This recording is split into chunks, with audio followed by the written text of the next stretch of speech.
What's going on, guys?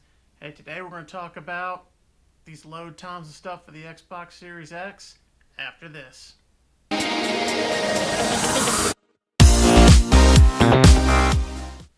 What's going on, guys? David here again, Reviews by David. Obviously, I am David. That's a whole lot of Davids.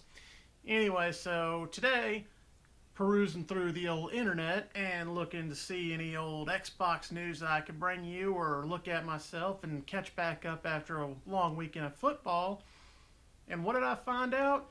A bunch of guys got their hands on the Xbox, albeit not the in form that we're all going to see, but they still got an X and they were able to look at it and play some games on it. A lot of the older games from the 360 and the Xbox One and all that good stuff, and kind of tell you a little bit about it. And man, from what I'm reading, I'm gonna be super excited to get this system. This basically just confirms that I'm gonna have to completely overhaul our TV, get a nicer TV that has 120 hertz, 4K. All our TVs are 4K, but they're 60 hertz. The ones that we do have, and get these upgraded.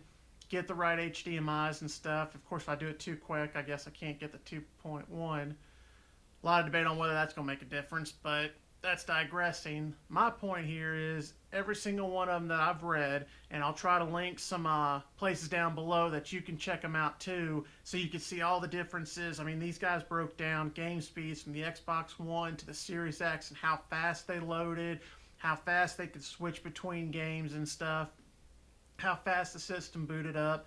And let's go ahead and get into that real quick. The way they talked about the system booting up, it was like that. It was basically you turned it on, you were into the Series X. It wasn't like waiting, a minute for it to boot up and get going, select your game, navigate through, select what you want to play, and you're sitting there for another minute and a half waiting for it to load.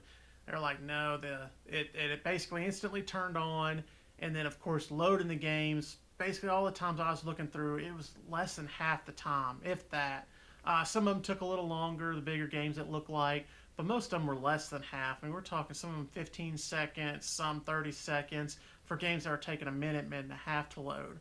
I mean, that's game changing, and basically, in essence, there's no going back to any other system. I mean, and the PS5 is going to be the same way. It's going to be no different.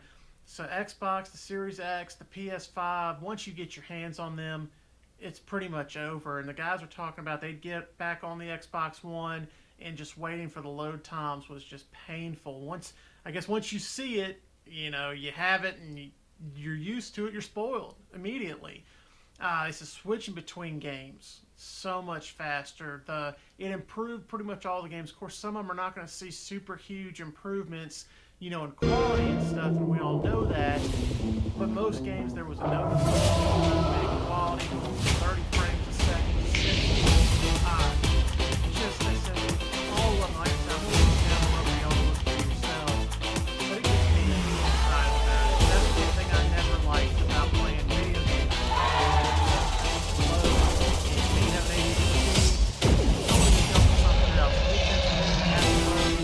I want to go make something game real quick and come back and get ready to play. Apparently that's not the way to go. Of course, I have a daughter that when she starts playing these games, there's I don't have to have my iPad because the internet connection up here is not as great. But it's Destiny.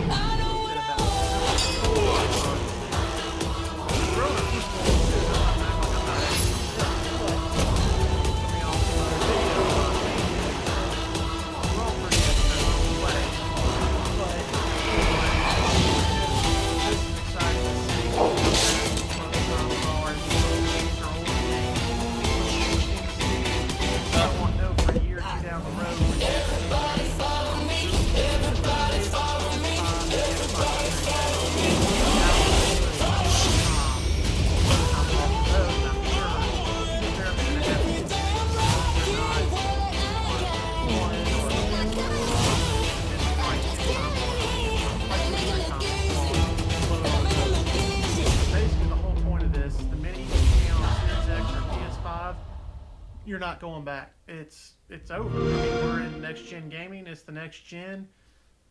I guess throw the other systems out. Well, I'm sorry, not PS5, because if you want to play PS3 or PS2 games, you're going to have to have those consoles. Buy Series X.